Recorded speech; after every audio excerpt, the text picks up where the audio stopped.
Is this your boyhood home? This is where I grew up. This is all my dreams and everything here, yeah. I have dreams about this front yard and that backyard. And it's like a completely different place, but it's still the same place. You know, where gravity doesn't really work all the time. Actually, we made a homemade hang glider, and I don't know if I ever jumped off. I think I must have jumped off the roof with it once. I tried to invent shoes once to climb up that tree there. 2x4s on the bottom of my shoes with 16 penny nails coming out of those. That's how I'd sit around and spend my time thinking about strange things like that. Oh my gosh, that guy's falling down drunk. It's only midnight. Oh God. He's like, I don't even know what shade of yellow that is. What is it, like Simpson yellow or something? Oh man.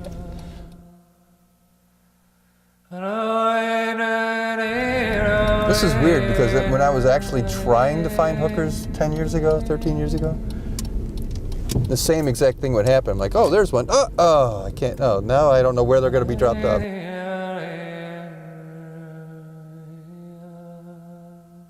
used to go back to Maywood and tell my folks, and you know, my mom would be doing something in the kitchen. I'd say, Mom, so guess what I'm doing now? She's like, well, yeah, I'm picking up hookers. She's like, you're what? What's going on now? I'm like, yeah, it's great. It's fantastic. I'm meeting people, and I'm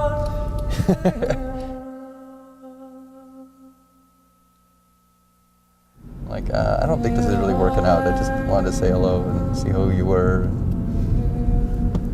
Just like, where's your dick? I'm like, well, maybe you should just get out of the car now.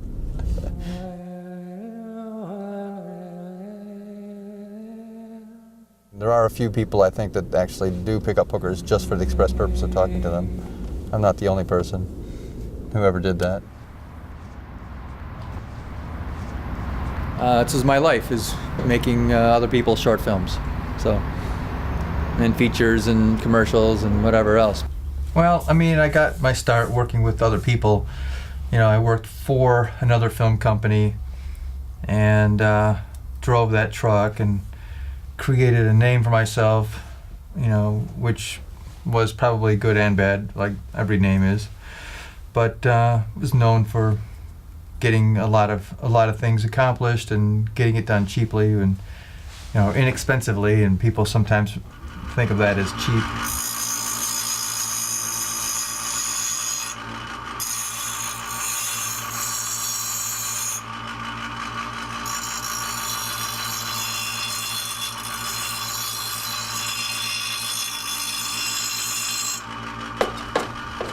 So my dad pays me a little bit of money to do this. Anything that's saving him money, he's got to be, might as well be saving the money, might as well give it to me. This is what I used to do. I used to mow lawns for a living.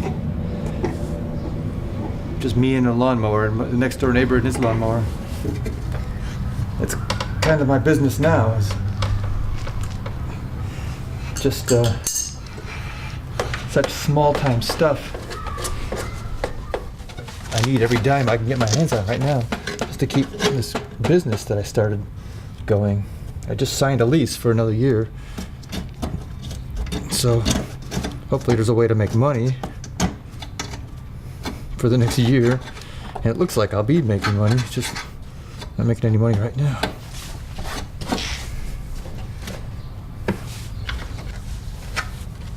Business, as far as I know, is at an all-time low, and it's been at an all-time low for the last 3 years. But hopefully I won't have to do it forever, because I'll be too busy counting the millions of dollars I have in the bank because my films are taking off then, you know. But which is things like Wrestle. He called me and said, I want to make this film, and I heard that you can get me some insurance. And I said, well, I don't know, what are you trying to do? He said, I'm trying to make a movie. I said, okay, what kind of movie? And he sort of gave me the, you know, a 5-minute version of it, and I said, well, I think I need to shoot your movie. I think it was on the 2nd floor. He would just look out his window every day, probably that window right there. I'd just look off onto this fire hydrant. like right where that Insurance Plus ends is where the building used to be. It's like we just went into a time machine or something.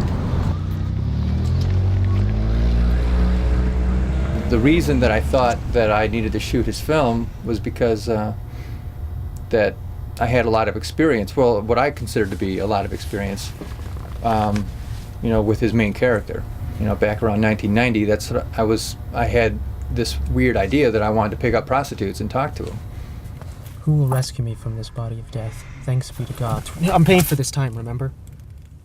His main character was obsessed with, talking to this one prostitute. He's just this guy, sort of a fish out of water, which is like a Superman kind of thing. He's from Iowa, and according to his license plate, and he's powerful enough to live out of his car. And there's another challenge over there. There's this prostitute that so he tries to tackle on that, and he can't because he's attracted to her and he can't deal with it. He can't save her. He can't change her ways. He can't even help her in any way. I mean, he thinks he can. But then it's kind of nebulous at the end as to whether or not he's actually gotten through to her in any way at all. And it seems to me anyway that in some sense, her mind has been changed a little bit. He's gotten through to her a little bit.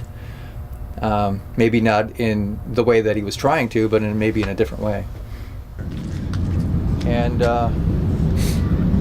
one day, the Serena character is walking through the set here, and I think she just took a left or a right over here. She just sort of walked by and just went walking right through, something like that. And Phil's like, "Hey." Phil was tugging on my shirt sleeve while we were shooting, and I said, "What? What do you need?" What? He's like, "That's her." Who's her? Who's what? What do you? That's the girl that inspired the film. She's walking through the scene right now between shots. I looked around and I said, "Oh, okay. She's that high. She's got blonde hair. I have no idea what her face looks like." She just kept walking, and I thought, well, she's still living around there. And so I thought maybe we can actually get a hold of her sometime and talk to her and give her a copy of the film and just see what's going on, and see what kind of a connection do we really have, none or something, I don't know what it might be, but I'm going to try not to irritate anybody and just, try to be on a mission of peace. Say, look, this is, you inspired a film. You need to see this film.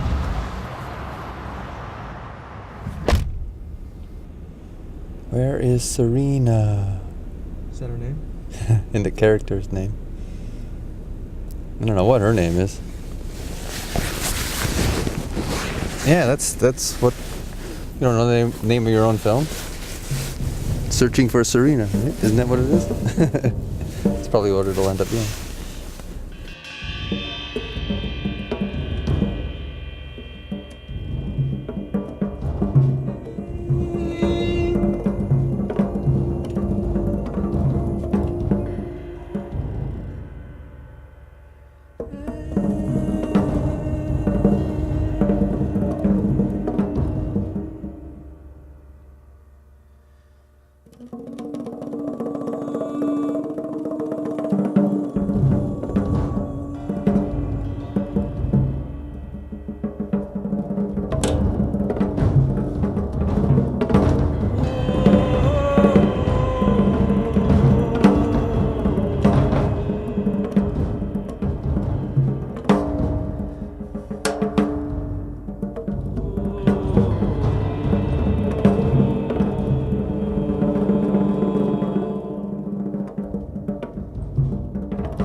About hooker time now.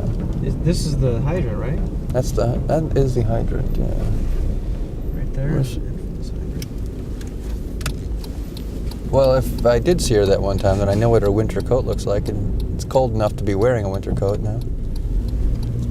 Oh, you do? Yeah, it's like a solid dark blue coat with a hood on it. I'm making a left on Levitt here, I believe it was, and she's standing on the corner there. I'm like, wait, what the? I just wanted to turn around and go the other way. And as I'm making the left-hand turn, she's like standing there. I'm like, wait a minute. If I was just in that lane, I would be able at least like honk at her or something. And some other couple Puerto Rican guys pulled a U-turn and picked her up right away. I'm I'm like, what the? That's mine. It's my hooker. You can't pick her up. I think that it's hard to tell if I think that might actually be her. But I don't know. She's like ignoring me. I don't know if that's even a blonde. I can't tell what color hair that is. Wow, this is bizarre. That is so bizarre. That's so bizarre. This is like totally bizarre. I can't tell who that person is. That's the coat that I was looking for last time, though. It looks like an Asian person. I can't tell if that person's even Asian or not. It's so hard to tell without actually getting out of the car. I never thought I'd have to get out of the car at all.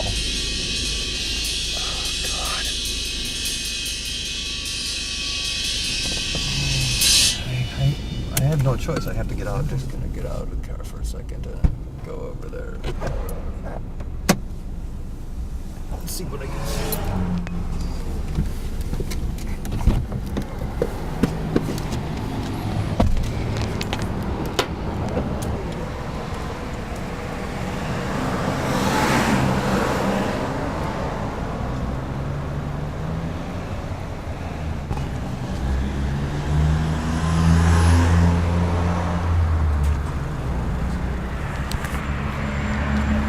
Wasn't her? Apparently not. I don't even know where that person went. So, if you pull over, she would definitely get into your car. I've seen it happen 100 times.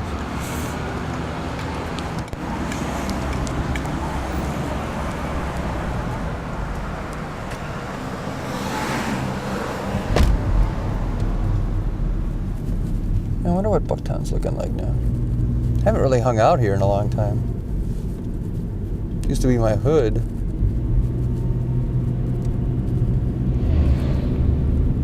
You had a hood? No. Okay, Serena, let's find you now. 140, is that what it is? Mm-hmm. 140. Woohoo! But getting back to what we're trying to accomplish. I don't know what we're trying to do. This is the alley. This is the alley you visited that in the daytime, right? Yeah. Where she actually walked through our set and walked down the street and disappeared behind a corner. That was right here? It was right back there. What? This guy. Okay, so stop us. But you got... Okay, well, you got the woman, I can see that, but these other idiots are just a bunch of guys who are a bunch of idiots. Like, can't they cross the street on their own? What? Come on, do something. Do anything. All right, this is getting aggravating. I want to find her. She should be right here somewhere. I keep thinking I see people standing over here, and there's nobody there at all.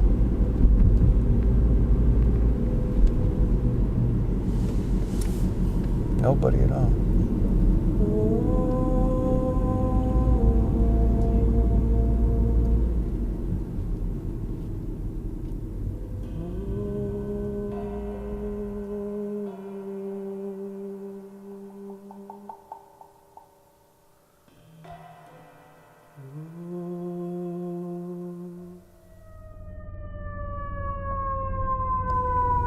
I just feel like parking it here for a few minutes.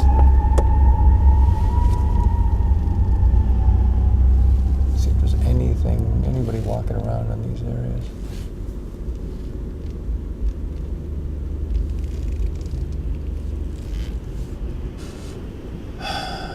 Gotta make some money this month. And here I am spending it on a hooker. Trying to. Seems really ironic and backwards. Sometimes I used to like to just sit and just like wait for people to show up. I've done that before where I'm just like spying on them, you know, like I'm just gonna sit here and like sort of watch them mingle and talk to each other and stuff. I started seeing women on the street and I thought, oh, there's another prostitute. And I'd look at her, I'm like, no, she's not a prostitute. I'm just thinking about prostitutes so much that I think every woman on the street is a prostitute. And I'm thinking, no, I can watch myself getting warped. I can watch myself getting insane. I don't want to do that. And and once I stopped picking them up, all the women on the street became women again. They weren't prostitutes anymore. It was a very bizarre situation. But I'm glad I experienced it, but I'm also glad that I got out of it. Sexual relations is something that, is something that everybody should have the pleasure of having, including me. And it's something that I'm not going to avoid. It's not like a drug, not like cocaine, like I'm never going to have it, But just need to keep it out of my life for now. There's nobody on this street. There's nobody at all on the street. It seems kind of silly to be sitting on a street when there's nobody there.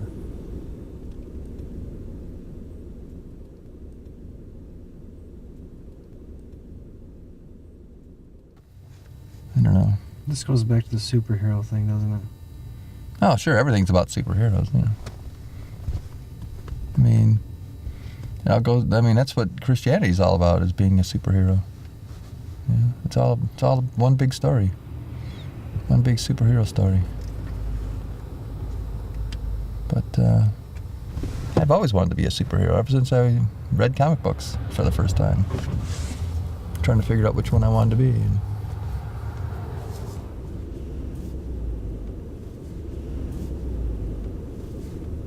In a sense, I feel like I can actually maybe possibly, in a perfect world, help her out somehow or other. I feel like the guy in the character in the film. I would like to be able to be that guy.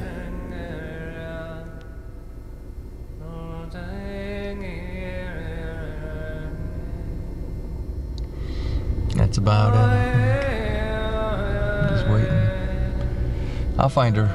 The search is not over. Stay tuned for the cliffhanger. I will find her eventually.